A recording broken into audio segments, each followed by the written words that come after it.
Good morning, students. In this lecture, we will find the deadlock prevention technique.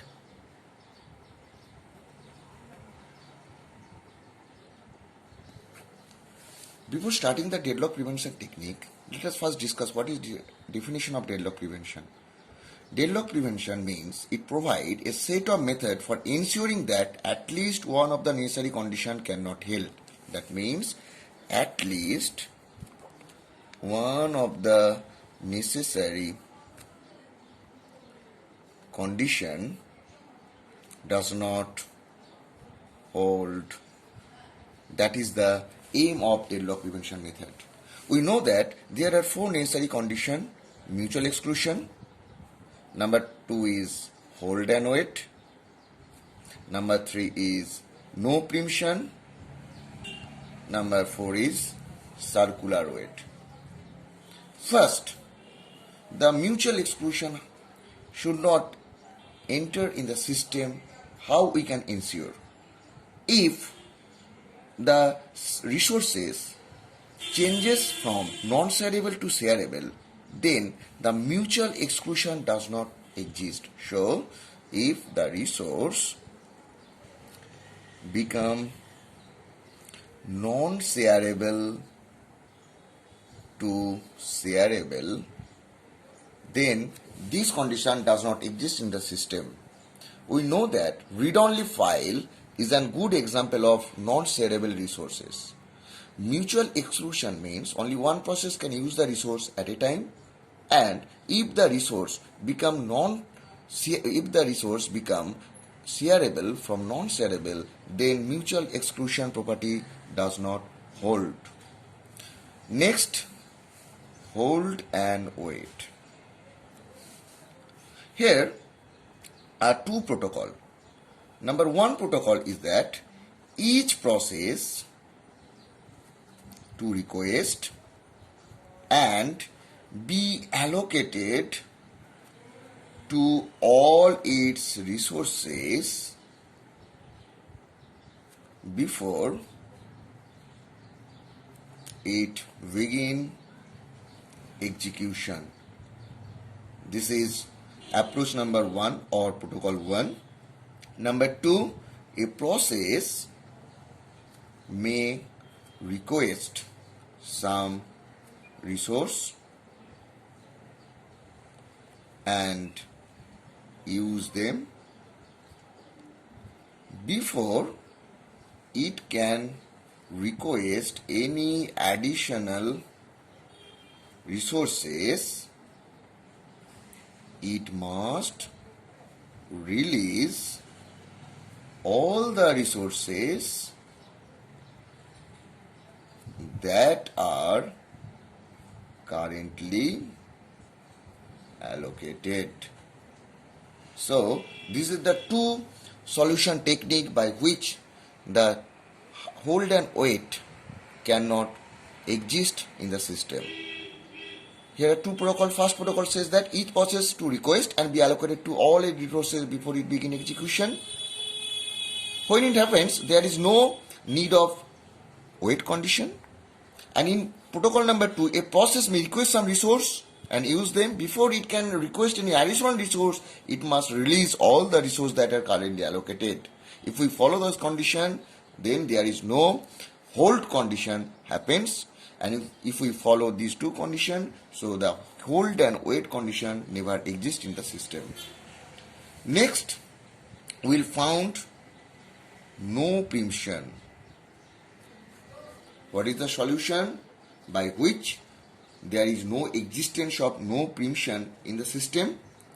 If a process is holding some resources and requests another resource that cannot be immediately allocated to it, then all resources the process is currently holding are preempted. Suppose P1 is a process, it is using a resource R1. After some time, it found that it needs R2, R3 and R4. If R2, R3 and R4 are not given or are not providing to process P1, so what we will do? We will preempt R1 from the process P1. If we follow this, then the no preemption condition does not exist in the system. Next, there is another is circular weight. Circular weight, how you can guarantee that there is no existence of circular weight?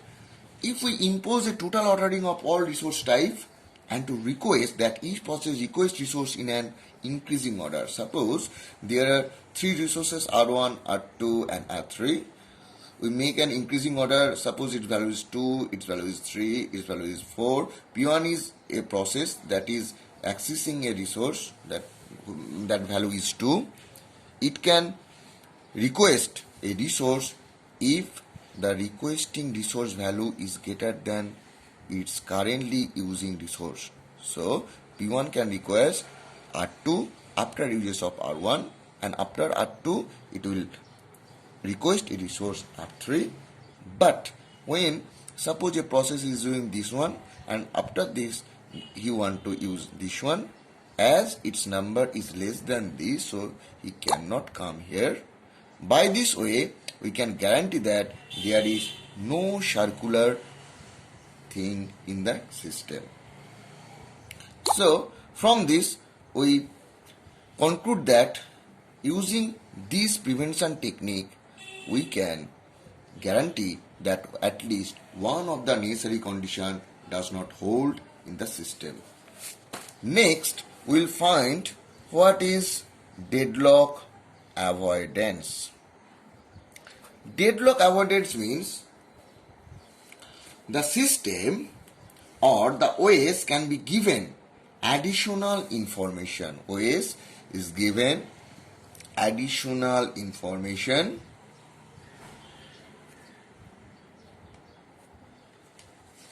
by which it can decide for each request whether or not the process should enter in a deadlock state.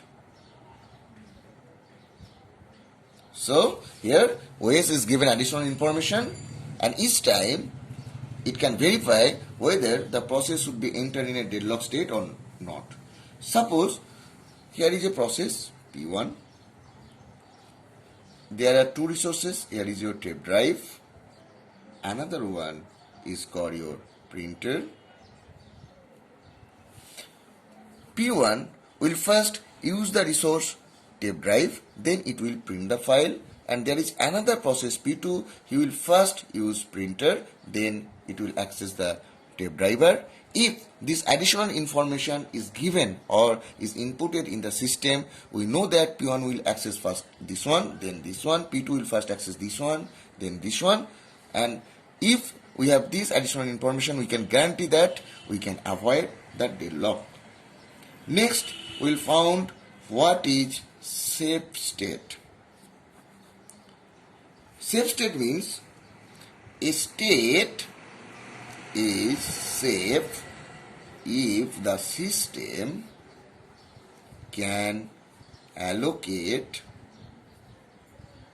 resource to each process in some order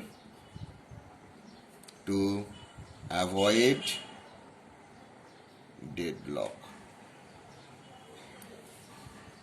We can conclude that a system is in a safe state only if there exists a safe sequence. So, what is safe state?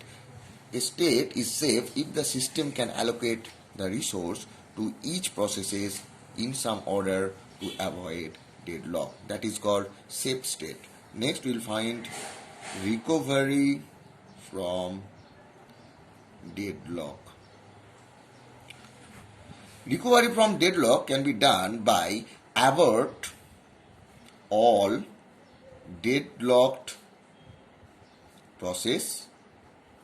Averting them all the deadlock process, we can recover from the deadlock. Number 2, avert one process at a time until the deadlock cycle is eliminated. And when we are averting one process at a time, we have to taken condition the following things. Number one, priority of the process. Number two, how long the process has executed. Number three, how many resource it is using. And number four, how many process need to be terminated. So these are the following things we have to taken care of it. Number three, after taking care of this thing, we have to selecting a victim whom we will abort. We cannot abort a process which is aborting again and again. And number four is rollback. Rollback means return to same safe state and restart. Return to safe state and restart. So from this lecture, what we have done? We have done deadlock prevention. We have found how we can prevent the deadlock. Number two, deadlock avoidance. Number three, safe state. And number four, recovery from deadlock. That's all.